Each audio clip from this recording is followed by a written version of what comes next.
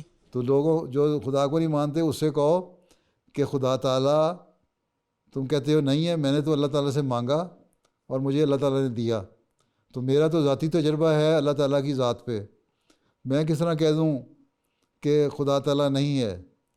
ہاں تم بھی اگر کوشش کرو گے تو پھر تمہیں بھی اللہ مل جائے گا. لیکن یہ لوگ جو ہے نا خدا کو نہیں مانتے، یہ لوگ بڑے ڈھیٹ لوگ ہوتے ہیں. کہاں کے رہنے والے ہو؟ نائجیریا کے؟ جی صاحب، نائجیریا سے. ہاں، یہاں بھی ایک ایتھسٹ ہے جس کا نام ہے ڈاکنس. وہ بڑی خدا تعالیٰ کو نہیں مانتا اور کتاب بھی اس نے لکھی خدا تعالیٰ کے خلاف. اس کو میں نے 5 والیوم کومنٹری بھی بھجوائی اور دوسری کتابیں بھجوائیں، اسلامی اصول کی فلاسفی. میں نے کہا یہ پڑھو، پھر ہمارے سے بات کرو، تمہیں پتہ لگے کہ خدا کیا ہے اور خدا کا کیا تصور ہے. اس نے کہا جی میں نے کچھ نہیں پڑھنا، تو صرف تم میری کتاب پڑھو، میں نے تمہاری کتابیں کوئی نہیں پڑھنی.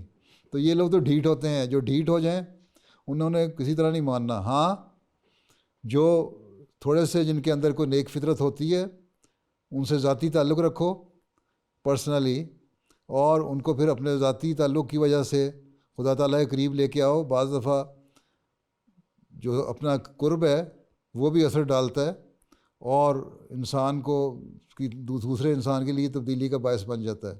تو ذاتی تجربہ جو ہے وہ سب سے مؤثر چیز ہے.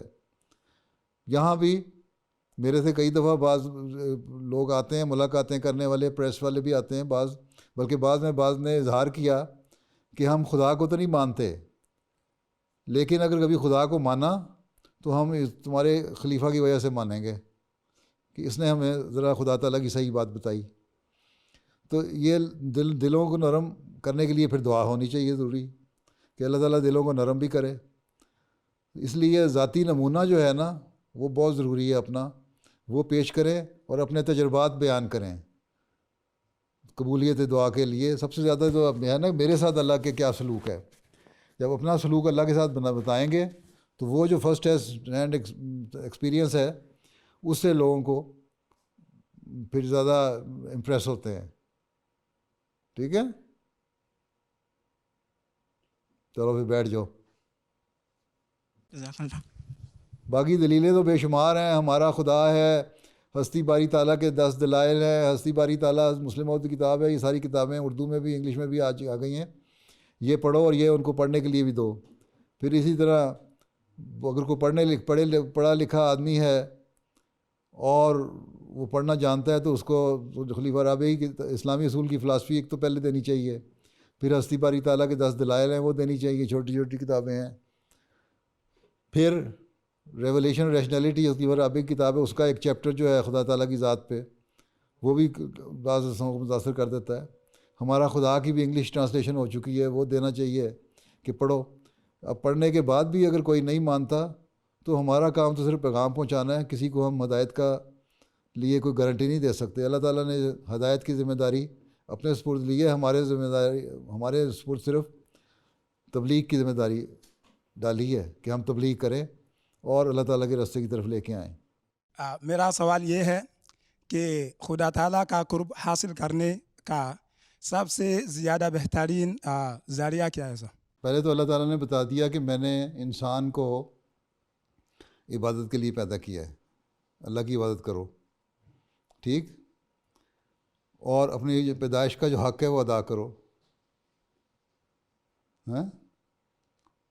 وما خلقت الجن والانس الا لیعبدون. پیدائش کا حق ادا کرو. دوسری بات حضرت صلی اللہ علیہ وسلم نے فرمائی اور اللہ تعالیٰ نے ہمیں پڑھائی، اللہ تعالیٰ نے ایمان بالغیب کے بعد پڑھایا یقیمون الصلاۃ، نمازیں قائم کرو. ٹھیک ہے، اللہ تعالیٰ کا حکم ہے نماز قائم کرو. دوسری اہم چیز ہے عبادت. اللہ تعالیٰ کا ایمان لانے کے بعد نمازوں کی ادائیگی. پھر نماز میں حضرت صلی اللہ علیہ وسلم نے فرمایا کہ انسان جب سجدے کی حالت میں ہوتا ہے اس کو سب سے قریب ہوتا ہے اللہ تعالیٰ کے. ٹھیک ہے، اس میں سجدے میں دعا کرو اللہ تعالیٰ سے کہ اللہ تعالیٰ ہمیں اپنا قرب عطا کرے. جو تجھ سے مانگتا ہوں وہ دولت تم ہی تو ہو. اللہ سے کہو جو میں تجھ سے مانگ رہا ہوں دولت، مجھے پیسہ نہیں چاہیے، مجھے دنیا نہیں چاہیے، مجھے تیرا قرب چاہیے. اور جب تیرا قرب مل جائے گا تو دنیا کی دولت بھی میری لونڈی بن جائے گی، میری غلام بن جائے گی، اور دنیا کی سہولتیں بھی میری غلام بن جائیں گی اور میری روحانیت بھی بڑھ جائے گی. تو پھر سجدے میں دعا کیا کرو کہ اللہ تعالیٰ اپنا قرب عطا کرے. ٹھیک ہے سر. جزاک اللہ حضور. خاک صاحب سوال یہ ہے کہ ہم نماز میں لذت کیسے حاصل کر سکتے ہیں؟ لذت کیسے حاصل کر سکتے ہیں؟ اس کا ایک سادہ سا طریقہ حضرت مسیح موعود علیہ السلام نے بتایا ہے کہ تم رونی شکل بنا لو. جب انسان ظاہری طور پہ اپنی شکل بناتا ہے نا، جیسی حالت طاری کرنے کی کوشش کرتا ہے، تو دل کے جذبات بھی پھر ویسے ہونے شروع ہو جاتے ہیں. جب رونی شکل بناؤ گے ہیں اور جو سورہ فاتحہ پڑھ رہے ہو تو ایاک نعبد و ایاک نستعین کو بار بار دہراؤ اور غور کرو اور رونی شکل بناتے جاؤ، تو ایک وقت میں تمہیں رونا آ جائے گا. جب تمہیں رونا آئے گا، جب دل میں رقت طاری ہوگی، نرمی پیدا ہوگی، تو پھر تمہیں اس میں لذت آنی شروع ہوگی. پھر تم رکوع میں جاؤ گے، پھر جب تم دعا پڑھو گے پھر تمہیں لذت آئے گی. پھر سمع اللہ کہو گے تو پھر تمہیں لذت آئے گی. سجدے میں جاؤ گے پھر تمہیں بے چینی سے تڑپو گے، پھر لذت آئے گی.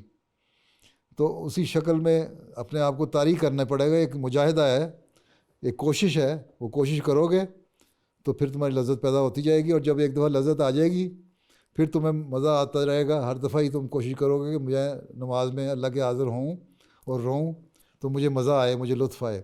اور جو اللہ کے آگے سجدے میں رونے کا مزہ آتا ہے نا، وہ ہر مزے سے بہت بڑھ کے ہوتا ہے. ٹھیک ہے جی. اور اللہ سے یہ دعا کرو کہ جو تمہیں جس عہد کے ساتھ تم آئے ہو جامعہ احمدیہ میں، اللہ تعالیٰ اس عہد کو پورا کرنے کی، نبھانے کی توفیق دے اور تم ایک اچھے مربی اور مبلغ بن کے نکلو اور اپنی قوم میں تبلیغ کر کے اس قوم کو اللہ تعالیٰ کے سامنے جھکانے والے بنو. اور پھر ان میں سے بھی وہ لوگ پیدا ہوں جن کو عبادتوں میں لذت آنے والی ہو. پیارا حضور، خاکسار کا سوال ہے کہ پڑھائی کے دوران آپ کون سے شعبہ میں جانا چاہتے تھے؟ میں جس شعبے میں جانا چاہتا تھا وہاں جا نہیں سکا، اور ایسے شعبے میں آ گیا جہاں میں جانا نہیں چاہتا تھا. ٹھیک ہے. میں نے پہلے سائنس رکھی ہوئی تھی، میرا خیال تھا شاید میڈیسن کر لوں گا، وہ بھی نہیں میرے سے ہو سکی. پھر میں نے اکنامکس میں، ایگریکلچر میں کیا. پھر میں نے یہ دعا کی تھی کہ اگر میرے اچھے نمبر آ جائیں گے ایم ایس سی میں تو پھر میں وقف کر دوں گا. وہ اللہ تعالیٰ نے زبردستی مجھے اچھے نمبر دے دیے. میں نے کوئی محنت نہیں کی تھی، اللہ تعالیٰ نے زبردستی دے دیا. تو پھر میں فرسٹ ڈویژن میری آ گئی اور اچھی آئے گی فرسٹ ڈویژن. پھر میں نے وقف کر دیا. پھر مجھے افریقہ بھیج دیا اور پھر بس اللہ تعالیٰ ہی مجھے انگلی پکڑ کے چلاتا رہا. مجھے تو سمجھ نہیں آئی میں نے کیا کیا کیا نہیں کیا. اس لیے ہمیشہ اللہ تعالیٰ کا دامن پکڑ لو، اللہ تعالیٰ کا ہاتھ پکڑ لو، اسی سے مدد مانگتے رہو تو اللہ تعالیٰ خود ہی چلاتا رہتا ہے. تو مشنری جو ہے نا، خاص طور پہ جو مشنری بن رہے ہیں، وہ اللہ تعالیٰ کو خاص طور پہ اس کا دامن پکڑ لیں، اس کا ہاتھ پکڑ لیں اور پھر اس سے مانگیں کہ بس تو اپنی مرضی سے ہمیں صحیح رہنمائی کرتا رہے، ہمیں چلاتا رہے اور ہمیں وہ بنا دے جو تو بنانا چاہتا ہے. پر اللہ تعالیٰ وہ بنا دے جو وہ بنانا چاہتا ہے، تو اسی میں برکت ہے، اسی میں فضل ہے. Vers la fin de la rencontre, on a organisé une visite virtuelle des bâtiments de la Jamia. اس میں حضور یہ دائیں طرف سٹاف کوارٹرز ہیں. ہمارے پاس کل اس وقت 12 سٹاف کوارٹرز ہیں اور 12 ہی ہمارے سٹاف ہیں. اچھا. اور یہ جو ایکڈیمک بلاک ہے یہ سامنے نظر آ رہا ہے. اس کے پیچھے مسجد ہے جس میں اس وقت یہ مسجد ہے جہاں آپ بیٹھے ہوئے ہیں اس وقت. یہاں بیٹھے ہوئے ہیں جی، گرین چھت جس کی ہے. اور یہ ہاسٹل ہے جی. مسجد کے پیچھے ہاسٹل ہے جو ایک کیوبیکل شیپ میں نظر آ رہا ہے. اس کے بعد یہ ہے جی حضور، یہ والا ہاسٹل ہے. یہ ہاسٹل ہے. ہاسٹل پہ بڑی جلدی اٹھا لیتے ہیں. یہ کارڈ ہاسٹل کے ساتھ بھی حضور دو سٹاف اکاموڈیشن ہیں. یہ رائٹ ہینڈ سائڈ پہ 2 گھر ہیں جو نئے بنے ہیں. اچھا. یہ جہاں آپ نے سڑک تو اچھی کر لی ہے، کوئی لان شان بھی بہتر کر لی ہے، وہ ایسا تھوڑی کر کے سڑک کو پکی بھی کرواتے رہیں. جی حضور، کچھ ایریا پکا کروایا ہے جو انٹرنس سے لے کے ہمارے ایکڈیمک بلاک تک آتا ہے. چلو پھر اللہ حافظ ہو بچو. جی حضور، ہم بہت شکر گزار ہیں جامعہ کے طلباء کی طرف سے، اساتذہ کی طرف سے. آج ہماری وقت بیداری ہے. اچھا چلو. بہرحال گھانا میں کا جامعہ ہے، یہاں میں رہا ہوں کچھ عرصہ. اللہ حافظ ہو سب پیارے بچوں. السلام علیکم ورحمۃ اللہ. السلام علیکم. السلام علیکم. Le jour suivant, un deuxième événement virtuel a eu lieu, cette fois-ci avec des migrants en Allemagne. La séance d'une heure a permis à chaque individu de se présenter à sa sainteté le calife, qu'Allah soit son soutien.